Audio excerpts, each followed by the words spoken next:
मेरे गांव में जब पढ़ाई करने गया और बच्चा होशियार है ऐसा करके मेरे को पहली पढ़ी, दूसरी पढ़ी और सीधे मैंने 5वीं की परीक्षा दी। ठीक है, जो एक गेप करके और सीधे, तो एक खांडे सर करके थे, अजय खांडे उनके स्कूल का नाम है, और खांडे सर थे, तो उन्होंने, और दिलीप सर थे, उन्होंने मेरे को सीधे 5वीं की परीक्षा दी और फिर मैं कनेक्ट हो गया फिर अगली क्लास में। ठीक है, और 6ठी में मैं वर्ला में आया, हॉस्टल में रहा, चड्डी पहन के आया था, पट्टे वाली चड्डी अपने पहनते थे, अभी भी पहनते होंगे, अभी कितने लोग पहनते थे पट्टे वाली चड्डी, हाथ ऊपर करो, कोई नहीं है, लेकिन वो चड्डी अच्छी होती है, चिली की होती है, गर्मी की होती है। ठीक है, तो पट्टे वाली चड्डी और वो भी पीछे से फटी हुई है। ठीक है, कौन दिखते हैं, है ना, वो चड्डी पहन के आया था। तो जो सीनियर लोग थे वो थोड़ा मतलब वैसी बात कर रहे थे कि कैसे आ गया, फिर एक ने बोला राम राम करके यहाँ पे रोने या कह राम राम करने, तो मेरे को फिर थोड़ी जो हॉस्टल की जो मजे रहते वो भी चखने को आनंद मिला, है ना। तो शुरू से थोड़ा सा ऐसा नटखट भी थे, है ना, थोड़ा जज्बाती भी थे, तो वहाँ पर एक अच्छा जीवन गुजरा मेरा। और फिर मैं 8वीं के बाद में 9वीं में न्यू मॉडल स्कूल बड़वानी में आ गया। वहाँ पर मैंने कई जैसे स्पोर्ट्स हो गया, वाद विवाद हो गया, भाषण प्रतियोगिता हो गई, निबंध प्रतियोगिता हो गई, सब में मैं भाग लेता था और सब में मैं कहीं ना कहीं प्लेस पाता था। ठीक है, तो वहाँ मतलब पढ़ाई करते हुए वहाँ का जो छात्र संघ था उसका अध्यक्ष भी रहा मैं मॉडल स्कूल में, और सब टीचरों का प्रिय स्टूडेंट रहा मैं। स्पोर्ट्स में मैं अव्वल था, मैं मतलब राज्य स्तरीय मॉडल स्कूल से भी खेला मैंने। उसके बाद में फिर मेरा जीवन जो है कॉलेज का आता है। तो चूंकि हॉस्टल में रहते तब तक तो 12th तक के हॉस्टल में शिष्यवृत्ति मिलती है, छात्रवृत्ति मिलती है, तो बहुत सारी चीज़ें अपनी ऑटोमेटिक हो जाती है। असली संघर्ष कॉलेज में चालू होता है।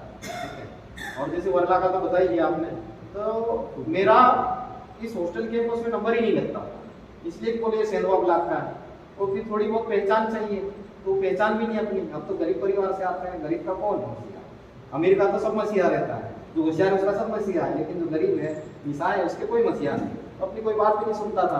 तो फिर मैंने कलेक्टर से परमिशन ली, भूकंप माफी केंद्र प्रकाश भाई ने बताया, तो वहाँ पे मैं अकेला ही रहता था, अकेला रहता था। तो ऐसी छिपकली भी पीछे आ जाए ना तो मेरे को पता चलता था कि कोई आ गया है। इतनी एकाग्रता रहती थी, एकांत में रहने का भी एक अलग आनंद है। ठीक है, और कोई चल के आ रहा तो मेरी नींद खुल जाती थी, एकाग्रता थी, वो संघर्ष गुजरा। उसके बाद में सेकेंड ईयर में आदरणीय जेके गुप्ता साहब, चूंकि मैथ्स मेरा बहुत अच्छा था और सभी सब्जेक्ट मेरा मैथ्स, केमिस्ट्री, फिजिक्स, है ना, और आधारभूत पाठ्यक्रम में सबसे मतलब टॉप नहीं रहा, तो उनको पता चला कि यार इसको रहने की समस्या है, तो उन्होंने अपने घर में रखा। ठीक है, ऐसा प्रोफेसर कम लोग कर पाते हैं, लेकिन काबिलियत को हर जगह सलाम होता है। तो वहाँ रखा उन्होंने, कई बार मतलब नमक मिर्ची आटा नहीं रहे तो घर पे खाना बना के दे दो मैडम, तो बहुत सारी चीज़ें उनके साथ में मीठी यादें जुड़ी हुई। और चूँकि मैंने कॉलेज लाइफ में, आप लोग तो बढ़िया कपड़े पहने हैं, कॉलेज लाइफ में मैंने अपने पैसे से कपड़े नहीं खरीदे, क्यों, क्योंकि घर में रहते नहीं थे। ठीक है ना, तो किसी टीचर ने सिलवा दिए, कोई मित्र ने सिलवा दिया, जूते नहीं खरीदे, है ना, जो स्पोर्ट्स में जाते थे पैसे मिलते थे भत्ता, है ना, तो उससे काम चल जाता था। तो स्पोर्ट्स में मेरी रुचि ये भी थी कि कहीं जाएंगे टूर पे तो वो थोड़ा बहुत पैसा मिल जाएगा तो थोड़ा समय चल जाएगा। ठीक है, तो इस तरह से कॉलेज लाइफ गुजरी। और फिर फाइनल ईयर में मेरा इधर तो उठता ही नहीं था सिलेक्शन, फिर जो ओपन कैटेगरी का हॉस्टल इंद्रजीत में ओपन कैटेगरी के बच्चे रहते थे, फिर सामान्य या जनरल नहीं उठता, तो आपको भी आपको आदत में लाना। ओपन मतलब ओपन का आल वो एससी ओबीसी माइनॉरिटी सबके लिए वो खुला, लेकिन अपन सामान्य और जनरल कहते उसको आरक्षित कर देते हैं। तो वहाँ में रहा, तो एक महीने का 150 रुपये और साल 10 महीने रहते थे, तो 10 महीने कितने 1500। तो फाइनल ईयर में मेरे को कल एग्जाम है और आज मेरे पास में फीस भरने के लिए पैसे नहीं। ठीक है, मार्कशीट लेके घूम लिया, मेरे को 10th टॉप किया था, तो एक क्या नाम उसका एकदम ध्यान नहीं आ रहा, उन्होंने साइकिल गिफ्ट खरीद दी, तो वो साइकिल भी लेके घूम लिया, मैं ये रखो दे दो मेरे को 1500 रुपये, पर नहीं मिली। रात को 12-1 बजे गुलसिंह बटनोर, शायद आप लोग जानते होंगे या नहीं जानते होंगे, पुलिस में उसी में बोल रहे हैं, तो वो आए रात को 1 बजे, तो बोला भाई यार एक जगह पैसे नहीं मिले, साइकिल देना पड़ेगा, उनका साइकिल दे दो, कपड़े दे दो, जो देना दे दो, लेकिन पैसे लाओ, मेरा प्रवेश पत्र नहीं मिला। तो प्रवेश पत्र नहीं मिला था, तो रात को 1 बजे गए हम किसके पास में, ये जनपद अध्यक्ष रहे मनेंद्र सिंह बिट्टू जी, जानते हैं, है ना, उनसे 1500 रुपये लिए और सुबह 8 बजे एग्जाम, 7 बजे में 1500 रुपये जमा करके और प्रवेश पत्र लिया उस सब्जेक्ट में। ध्यान रखना, मतलब मुसीबत कभी भी आड़े नहीं आए। उस सब्जेक्ट में 45 नंबर आए आउट ऑफ 50 नंबर में, ठीक है। नहीं तो कोई रहता तो एग्जाम ही छोड़ देता, कोई सुसाइड कर लेता यार कल एग्जाम है और मैं क्या करूँगा, तो मेरा तो उसमें भी मेरे 45 नंबर। दूसरा, जैसे लोग बोलते हैं कि प्रैक्टिकल में यार नंबर नहीं देते, है ना, और मेरे प्रैक्टिकल में 50 में से 45, 47, 48, 49, 50 नंबर दिए ही, ठीक है। तो आपके ऊपर भी डिपेंड करता है, सिर्फ अपन ऐसा नहीं कह सकते कि यार ये अपने को देते नहीं, ऐसा नहीं। आपकी काबिलियत कितनी है, हमारी काबिलियत कितनी होना चाहिए, सामने वाले को होता है वो फिदा हो जाए, जरूरी हो जाए, ठीक है। तो इस तरह से ये कॉलेज लाइफ गुजरी मेरी। फिर मेरा सिलेक्शन हुआ MPSW, Madhya Pradesh health worker, जानते होंगे, नहीं जानते, स्वास्थ्य कार्यकर्ता है सर। तो मेरा ओपन कैटेगरी में हुआ था क्योंकि मेरा 10th में 79% था, तो 10th बेस पे सिलेक्शन होता है। तो मेरा सिलेक्शन हो गया। सेकंड नंबर पे था बेटी में सजवानी का लड़का, नाम एकदम याद नहीं आ रहा, तो चूंकि मेरे को करना नहीं था, तो मैं सोच रहा था, मेरे सपने थोड़े बड़े थे, गरीब तो गरीब, देर तो देर, भूखे प्यासे जैसे भी है, लेकिन कुछ अच्छी जगह पे जाएंगे। पर कुछ लोग बोलते थे कि आप इसको कर लो, है ना, नहीं तो फिर बाद में नौकरियां मिलती नहीं है, तो एक संशय भी था। तो उनके पिताजी के साथ में आया मेरे पास, वही रहता था मैं 10 नंबर या 9 नंबर के सामने, इधर जो सामने वाला। फाइनल ईयर में जब MA प्रीवियस में एडमिशन लिया तो मेरा सिलेक्शन हो गया, ठीक है। फिर थोड़ा हम लोग जानने के लगे, थोड़ी नेतागिरी ये भी समझने लगी, तो जानने लगे तो मेरा सिलेक्शन गुल सिंह, कम सिंह, ये हमारी टीम ऐसी थी कि एक आवाज में निकलते, चड्डी बनियान तो बनियान, एक बार बाहर आ जाओ तो जैसे है वैसे बाहर आ जाओ, इतनी हमारी यूनिटी। इसलिए बड़वानी शहर के जो लड़के थे या बदमाश लोग थे वो भी अपने से समझते थे कि अपने से बच्चे इनसे पंगा नहीं लेना, तो वो एक कहानी हुई, है ना। तो वहाँ रहा मैं, है ना। फिर वो सिलेक्शन होने के बाद में वो उनके पिताजी के साथ में आए कि सर आप तो करोगे, मुझे पता चल गया मुझे कि ये नहीं करेगा, छोड़ देगा, आप करोगे नहीं ये नौकरी, और यदि ऐसा है वास्तव में तो आपको जितना पैसा लगे, उस टाइम पे 1000 रुपये की भी बहुत कीमत थी। उन्होंने मेरे को बोला 2 लाख ले लीजिए, 2.5 लाख ले लीजिए, लेकिन आप इस्तीफा दे दीजिए, मुद्दली में दे दीजिए, तो हमारे बच्चे का सिलेक्शन हो जाएगा। तो मेरे को वो PPC सेंटर, है ना, मतलब परीक्षा पूर्व प्रशिक्षण केंद्र जो में है, ठीक है, तो उसमें सिलेक्शन हो गया था। तो वहाँ जाने के लिए किराया नहीं था मेरे पास, तो मैंने बोला कि मेरे को कोई पैसा नहीं चाहिए, आप तो इंदौर जाने तक का किराया दे दीजिए और मैं लिख के दे देता हूँ, आप ही जमा कर देना। और इंदौर का किराया दिया मेरे को उन्होंने, और मैंने अपना जो ज्वाइन नहीं करने का कारण देते हुए मेरे को आगे पढ़ाई करना है जैसा करके लिख के मैंने दे दिया, और उनका सिलेक्शन हुआ नेक्स्ट। तो थोड़ा त्याग समर्पण भी और लोगों के लिए रखना चाहिए। फिर जैसे प्रकाश भाई के टीचर में मेरा सिलेक्शन हुआ, तो मैं चूंकि मैं पढ़ने में थोड़ा फर्स्ट क्लास था, ठीक है, तो 10 जगह आवेदन डाल दिया संविधान शिक्षक वर्ग 2 का, ठीक है। तो वर्ग 2 का आवेदन डाला 10 जगह सिलेक्शन हो गया, है ना। तो कुछ लोग सोचते कि यार हो गया तो हो गया, चलेगा, नहीं ऐसा नहीं। मैंने एक जगह ज्वाइन किया, 9 जगह लिख के भेजा कि मैं यहाँ ज्वाइन कर लिया, यहाँ ज्वाइन नहीं करूँगा, ताकि अगले को अवसर मिले, ठीक है। फिर मैं रुका नहीं, है ना, स्टडी करते रहा। और एक और कहानी है, जब मैं वहाँ गया भोरवा में, मैं तो किराया इतना लेके गया, तो मेरे को क्या मालूम भोरवा से PPC centre hotel Nehru complex तक जाने तक के लिए लंबा है और कुछ ऑटो करना पड़ेगा। तो मेरे पास में शायद 30 रुपये थे, है ना। तो ऑटो वाले को बोला तो वो 60 रुपये बोला। तो मैंने कहा मेरे मतलब पूरा बोरिया बिस्तर बांध के स्टोव चलता था केरोसिन वाला, वो भी वहाँ पे कुछ अनाज, कुछ कपड़े, ऐसे कुछ पेटी, वो पतरे वाली पेटी चलती थी, अभी सुन के सुनने से आई पतरे वाली पेटी सब लेते ऐसा। तो मैंने ऑटो वाले को बोला कि जाना है, बोले 60 रुपये, मैंने दिया मेरे पास 30 रुपये, तो बोले नहीं छोड़ सकते। तो मैंने क्या किया, गथरी तो रखी सील पे, तो पेटी को ऐसा रखा और एक हाथ में ये तान लिया, दूसरे हाथ में दूसरा बैग और रख दिया मैंने। तो ऑटो वाला बोले भाई साहब तुम यार मत देने पैसे, तो मैं छोड़ दूंगा, मैंने कहा नहीं मैं तो पैसे नहीं चलेगा। तो ऑटो वाला मेरे को फिर बगैर पैसे के वहाँ बहुत बार सेवा दिवस तक छोड़ दिया, ठीक है। तो आपका हिम्मत होना चाहिए और कोई बात नहीं।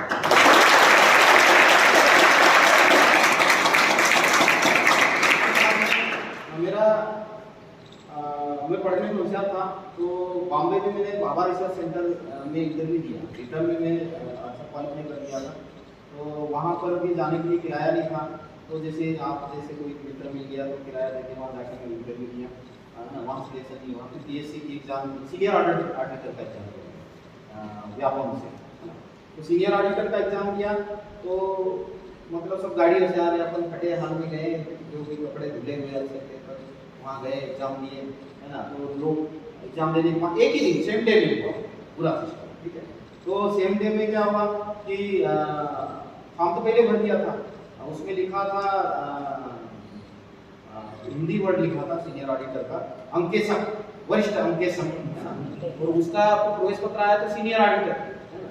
तो अपने को समझ में गया, अपने काम फॉर्म भर दिया, प्रवेश पत्र आया। तो चलो यार भोपाल जाना है, जैसे तैसे गिराया भोपाल में एग्जाम दी। तो सब लोग, कोई गाड़ी से आ रहा, उसके माता पिता नौकरी वाले हैं, कोई बोले हमारे मंत्री से बात है, कोई विधायक से बात है, अपने कहा क्या करना, अपने को हो गया तो ठीक है, नहीं तो कोई बात नहीं। तो रिटर्न का एग्जाम का रिजल्ट आया, तो अपना नाम का लिस्ट में लग गया, लिस्ट में लग गया था यार, थोड़ा हौसला बढ़ा। फिर बाद में इंटरव्यू चाहिए, कोई बोले मेरा मंत्री से बात हो गई, मेरा उससे बात हो गई, अधिकारी से, कोई बोले 2.5 लाख में बात हो गई, 3 लाख, अपने पास तो कुछ है ही, किराया लेके आए, किसको देके तो लगेगा। फिर इंटरव्यू हुआ, इंटरव्यू में अच्छे थे वहाँ पर खिरनार साहब, उनका भी उसको एग्जाम दिया था। तो खिरनार साहब की बदौलत वो ईमानदारी से करवाया, 20 पोस्ट थी, उनको चाहते थे वो 20 पोस्ट में 1-8 करोड़ रुपए तो कमा लेते थे, ठीक है। लेकिन उन्होंने पैसा नहीं लिया, ईमानदारी से सिलेक्शन किया और सीनियर ऑडिटर के पद पे सेम डे सिलेक्शन हुआ इंटरव्यू में, तो शाम को अपॉइंटमेंट लेटर मिल जाता है, ठीक है। किस्मत ऐसी थी, एक दिन में एग्जाम हुई और पूरी एग्जाम फाइनल होने के बाद में अगले दिन वो चिकित्सा परीक्षण, और 27 तारीख की बात है, 25 तारीख और 30 तारीख को जाएगी सीनियर ऑडिटर, है ना। एक गरीब का बेटा लकड़ी घास बेचने वाला और सीनियर ऑडिटर, ठीक है।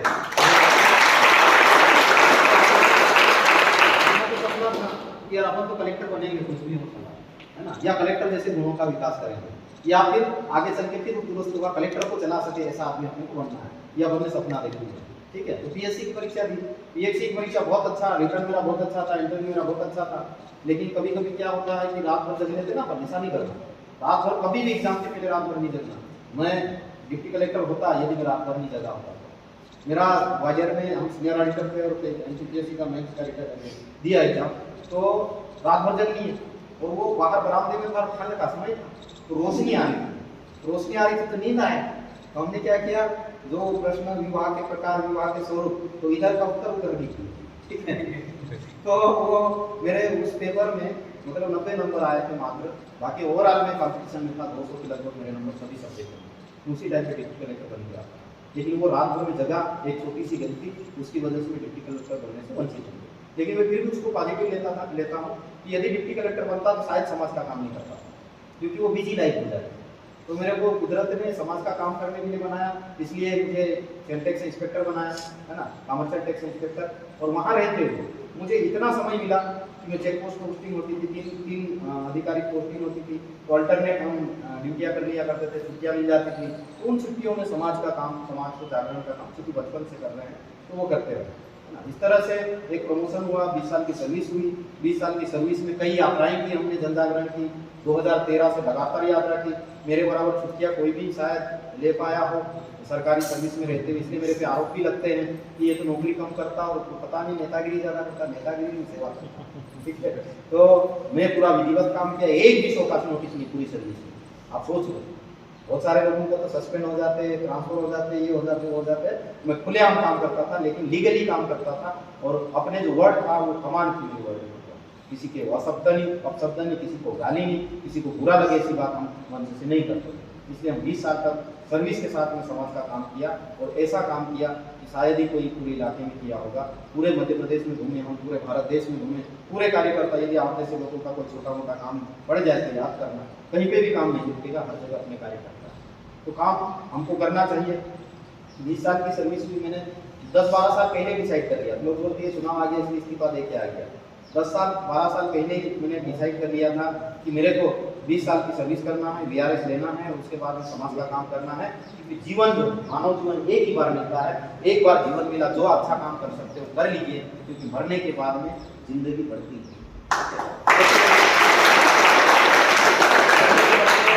ये बात मैं तो बोलता हूँ मोटिवेशन के लिए कि जो परिवार के लिए जीता है, मरने के बाद में परिवार वाले रोते गाते और फोटो लगाते थे और पूजा करते हैं, कुछ समय तक के लिए याद करते हैं और उसके बाद में भूल जाते हैं, ठीक है। यदि आपने रिश्तेदार के लिए काम किया तो उस जो जीवन था उससे थोड़ा सा बढ़ जाता है। रिश्तेदार को छोड़ के गांव के लिए काम किया तो थोड़ा सा लाइफ और बढ़ जाती है, और गांव को छोड़ के इलाके के लिए काम करते हैं तो आपकी लाइफ थोड़ी, मरने के बाद की बात कर रहा हूँ, आपकी लाइफ और बढ़ जाती है। जिले के लिए काम करते तो लाइफ बढ़ती है, राज्य के लिए काम करते तो बढ़ती है, देश के लिए काम करते तो और बढ़ती है, और दुनिया के लिए, मानवता के लिए, इंसानियत के लिए काम करते हैं तो आप हमेशा के लिए अजर अमर हो जाते हैं। जैसे महात्मा गांधी है, ज्योतिबा फुले हैं, है ना, ये जितने बड़े लोग हुए ये मरने के बाद में अमर हो गए। तो आप जिंदा रहते हुए ऐसा काम करो कि मरने के बाद में अमर हो जाओ, ऐसा काम करना चाहिए। ऐसे मुझे प्रेरणा मिली, इसलिए मैंने 20 साल की सर्विस की और उसके बाद में समाज और देश के लिए सेवा मैंने छोड़ दी। 20 साल की सेवा मेरी अभी बाकी है, इसलिए आप लोगों को लगता होगा कि यार रिटायर्ड हो गए तो उम्र तो लगती नहीं, तो मेरे 21 साल में नौकरी लग गई थी, जिससे 20 साल कंप्लीट हो गया, आज 43 ईयर्स का मैं हूँ, है ना, तो 20 साल तक और सर्विस कर सकता था, है ना, और विभाग में ऊंचे पद तक जा सकता था, क्योंकि काम करने में अपन ईमानदार, मेरी फाइल पे कोई भी पेंडेंसी, टेबल पे कोई भी पेंडेंसी फाइल नहीं मिल जाता है। रात को करूँ, दिन को करूँ, कहीं पे भी जाऊँ दुनिया में, लेकिन सुबह वापस ऑफिस के टाइम पे ऑफिस में मौजूद रहूँगा। तो मेरे के लिए कोई दिक्कत नहीं थी, लेकिन जीवन एक ही बार मिला है, जो कुछ करना इसी जीवन में करना है, इसलिए मैंने पूरी सेवा त्याग दी है आप जैसे लोगों के लिए, हमारे समाज के गरीब लोगों के लिए, हमारे समाज में शिक्षा का, स्वास्थ्य का, फिर स्वावलंबन का, रोजगार का, संवैधानिक अधिकार, प्राकृतिक अधिकार, इन सब के लिए ईमानदारी से लड़ने वाले लोग हमारे समाज में कम हैं, इसलिए मुझे नौकरी छोड़ना पड़ी और मैं इसीलिए नौकरी छोड़ा हूँ और हमेशा के लिए लड़ते रहेंगे। रही बात हॉस्टल की, भाई प्रकाश ने बताया, ये हमारा बहुत अच्छा प्रिय साथी है, ये जुझारू साथी, निस्वार्थ साथी है, और उसके टीम में जैसे हमजा भाई, वीर सिंह भाई, जितने भी लोग हैं, मेमोराम बैठे थे अभी, ये सब ईमानदार लड़के हैं। संदीप ये क्या फिलोसॉफी से एमए किया ना, फिलोसॉफी से एमए किया, ऐसे लोग जुड़े हुए हैं, जुड़ जाए ताली पे गड़गड़ाहट उनका, ये लोग जुड़े हैं। और ये हॉस्टलों में क्योंकि हम पढ़े लिखने के बाद में थोड़ा बहुत समझ पाते हैं, पहले तो हमको समझ में ही नहीं आता, पढ़ने लिखने के बाद में समझ में आता है, तो जो हमारे साथ पहले अत्याचार, दमन, शोषण, उसके खिलाफ हम आवाज उठाने लगते हैं, तो हॉस्टल में यूनिटी होती है। इसलिए मध्य प्रदेश सरकार ने षड्यंत्र के तहत हॉस्टल बंद करने का प्रक्रिया चालू की है। 2014 में पूरे मध्य प्रदेश के जो कॉलेज के हॉस्टल है उसको पूरा बंद करने का एक सर्कुलर जारी हो गया था। भाई प्रकाश जी, रामू टेकाम जी, आज जो आदिवासी कांग्रेस के प्रदेश अध्यक्ष है, सांसद का चुनाव लड़े हो, उनके नेतृत्व में हम लोगों ने आदिवासी छात्र संगठन का गठन किया और लड़ाई लड़ी, भोपाल में आंदोलन किया, जिले में आंदोलन किया, तब जाके आप लोग हॉस्टल में रह रहे, अदरवाइज ये हॉस्टल बंद हो गए। तो हॉस्टल कई कारणों से बंद करना चाहते हैं और वो आके यहाँ पर बात करें दूसरी विचारधारा के लोग तो कोई तकलीफ नहीं, लेकिन हम सामाजिक बात करें, शिक्षा की बात करें, स्वास्थ्य की बात करें, संवैधानिक अधिकार की बात करें तो दिक्कत हो जाती है। और ये जो ट्रांसफर हुए इसी वजह से हुए कि ये सब बात करते हैं, तो ऐसे बात करने वाले लोगों को डिमोटिवेट करना चाहिए। एक का ट्रांसफर कर दो, बाकी लोग वैसे ही डर जाएंगे, एक बच्चे को रेस्टिकेट कर दो, बाकी बच्चे वैसे ही डर जाएंगे। तो ये जो हॉस्टल बंद किए हैं, तो इन सब चीज़ों की लड़ाई लड़ने के लिए हम आप लोगों के बीच में आए हैं। आने वाले समय में मैं यहाँ से कह रहा हूँ कि यदि जैसे सेंधवा विधानसभा से हम विधानसभा के चुनाव लड़ने की बात कर रहे हैं, ठीक है, एक गरीब का बेटा जो लकड़ी बेचता था वो आज विधायक बनने की बात कर रहा है, कलेक्टर को चलाने की बात करेगा आने वाले टाइम में, ठीक है। तो यदि अवसर मिला तो ये जो हॉस्टल बंद हुए हैं इनकी लड़ाई लड़ेंगे हम, और आने वाले समय में हरे भरे हॉस्टलों का फिर से हम खड़ा करेंगे, नीतियां बदलेंगे हम, और लड़ाई जहाँ पे भी लड़ना पड़े, जिस भी रूप में लड़ना पड़े, सड़क पे आप लोग तैयार रहिए। और यदि हमको सदन में जाने का अवसर मिल गया तो सदन में हम लोग जाके लड़ेंगे। लेकिन ये हॉस्टल हमारे लोगों का, हमारे बच्चे जो पढ़ते हैं हॉस्टलों के माध्यम से, आप बताओ यदि आपको घर भेज दिया जाए वापस, कमरे में रह के पढ़ाई कर सकते हो आप? नहीं कर सकते। आवास बता दिया जाता, साल भर में दिया था, हम इतने अमीर होते तो हम तो वैसे ही किसी से मांगते नहीं, खुद ही अपना वो कर लेते। तो कोई खेती गिरवी रखता, कोई बेच बेचता, कोई बकरी बेचता, मुर्गी बेचता, कोई भी करके कमरा किराया देता है। साल के भर गुजरने के बाद में आपकी छात्रवृत्ति मिलती है, 6 महीने गुजरने के बाद में छात्रवृत्ति मिलती है। इस प्रकार की जो गलत पॉलिसियां है इसके लिए हम लड़ेंगे और आने वाले समय में इन हॉस्टलों को तो हम चालू करेंगे ही। आप विश्वास रखना, पर आपको साथ देना होगा और बदलाव के लिए काम करना होगा। दूसरी बात, आखिरी बात में पढ़ाई की करके, क्योंकि हमको वहां जाना है, कि पढ़ाई एक मात्र ऐसा विकल्प है जिससे हमारी तकदीर और तस्वीर, हमारी खुद की, हमारे परिवार की, हमारे गांव की, हमारे इलाके की जो तकदीर और तस्वीर हम पढ़ाई के माध्यम से बदल सकते हैं। इसके अलावा कोई भी साधन हमारे लिए नहीं है जिसके कारण हम अपने समाज का बदलाव कर सकते हैं। ईमानदारी से पढ़ना है, टाइम शेड्यूल बना के पढ़ना है, और जो मछली की आंख दिखती थी ना किसको, अर्जुन को, वैसे लक्ष्य निर्धारित कर लेना, बगैर लक्ष्य के मत निकलना। नहीं तो समुद्र में नाव देके आपको छोड़ दिया, आपको पता नहीं कौन सी किनारे जाना है, तो भटकते रहोगे, कभी इधर जाओगे कभी इधर जाओगे, और जहाँ जाना वहाँ पहुँच नहीं पाओगे। इसीलिए लक्ष्य निर्धारित करना, कलेक्टर बनना, एसपी बनना, मंत्री बनना, संतरी बनना, व्यापारी बनना, ठेकेदार बनना, लेकिन लक्ष्य निर्धारित करके रखना, तब सफलता मिलती है। और उस सफलता को हासिल करने के लिए पूरे दिन रात मेहनत कीजिए, ईमानदारी से मेहनत कीजिए। सफलता कभी भी आपसे दूर नहीं भागेगी, सफलता आपके पीठ पर मत मिलेगी। आपके माँ बाप ने बहुत ही विश्वास के साथ में आपको यहाँ पर भेजा है कि हमारा बेटा पढ़ेगा और पढ़ के हमारे दिन बदलेगा। क्या सपना उनका? हमारा बेटा पढ़ेगा ईमानदारी से और हमारे दिन बदलेगा। इसलिए हमको मटर गश्ती कम करना है, ईमानदारी से काम करना। जो काम करो ईमानदारी से, खेल रहे तो ईमानदारी से खेलो, खा रहे तो ईमानदारी से खाओ, पढ़ रहे तो ईमानदारी से पढ़ो, और यदि सो रहे तो ईमानदारी से सो रहे और सपने देखते हैं किसके? आगे समझ गए? तो वो सपने देखने का काम नहीं करना, उसका भी अवसर आता है। एक समय रहता है, हर उम्र रहती है, जो आपको पढ़ने के लिए, जिंदगी बनाने के लिए समय मिला है। यदि 5 साल तक सेक्रीफाइस कर लिया, कॉलेज के ही है ना सब लोग, 5 से 7 साल तक यदि सेक्रीफाइस कर लिया तो जिंदगी ऐसी बन जाएगी कि जिंदगी भर तक यस करोगे। यदि अभी यस करने का सोच लिया तो जिंदगी भर तक की तकलीफ उठाओ। तो आपको अभी तकलीफ चाहिए या बाद में तकलीफ चाहिए? अभी तकलीफ उठा देना है, ठीक है, और बाद में अच्छा जीवन जीना है। और फिर हमारे जो बच्चे काम रहेंगे वो आप लोगों में करना रहेगा। और आप जब जहाँ याद करोगे, हम आप लोगों के साथ में खड़े रहेंगे आपकी लड़ाई लड़ने के लिए। जहाँ आप नहीं बोल सकते, आप नहीं जा सकते, वहाँ हम जाएंगे। आप सिर्फ इशारा करना। हम और लोगों जैसी बात करने के लिए नहीं आए, नहीं तो वैसा करना रहता तो हमारी नौकरी चाकरी, घर, मकान, गाड़ी, घोड़े सब अच्छे से वो छोड़ के हम वोट पे नहीं आते आप लोगों के लिए लड़ने। तो हम ईमानदारी से लड़ाई लड़ेंगे, लेकिन आप लोगों को साथ देना पड़ेगा, हमारा हाथ को मजबूत करना पड़ेगा, तब हम आवाज़ और हाथ दोनों पे चला सकते हैं। तो पुनः आप लोगों के लिए मंगल भविष्य की कामना करता हूँ और ईमानदारी से पढ़ाई करेंगे ऐसा मुझे विश्वास है। और जैसे हम सफल हुए, ज़्यादा तो नहीं, लेकिन जहाँ तक पहुँचे आप लोग उससे ज़्यादा जाएंगे, ताकि हम गर्व से कह सकें कि हम इंद्रजीत हॉस्टल के और ये मेरा जूनियर है। एक दिन गए थे और बात किए थे और उनको बोला था कि ईमानदारी से पढ़ाई करना, अच्छी जगह जाना, तो ये मेरा जूनियर आज कलेक्टर बन गया है। और हम जाके बोले कि कलेक्टर साहब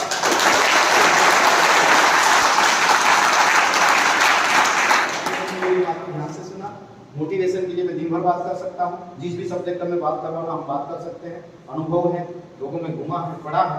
आज आपने मेरी बातों को ध्यान से सुना और वहाँ गेट से लेकर मेरे को फूल बरसाते हुए लेकर आए, इसकी जरूरत नहीं है। हम तो आप लोगों के लिए फूल बिछाने के लिए आए। हमको फूल का, मैं तो माला भी नहीं पहनता था, लेकिन ये साथियों का आग्रह हुआ कि नेता बन रहे तो माला तो आपको पहनना ही पड़ेगा, समझौता करो, तब जाकर मैं आपके सम्मान में माला पहनता हूँ, नहीं तो उसकी भी मुझे जरूरत नहीं है। लेकिन आपने इतना अच्छा प्यार दिया, यहाँ पर स्वागत किया, अभिवादन किया। और यहाँ पर प्रकाश भाई होता है, मीडिया के भी कुछ साथी हैं, तो उनका भी मैं तालियों की गड़गड़ाहट से,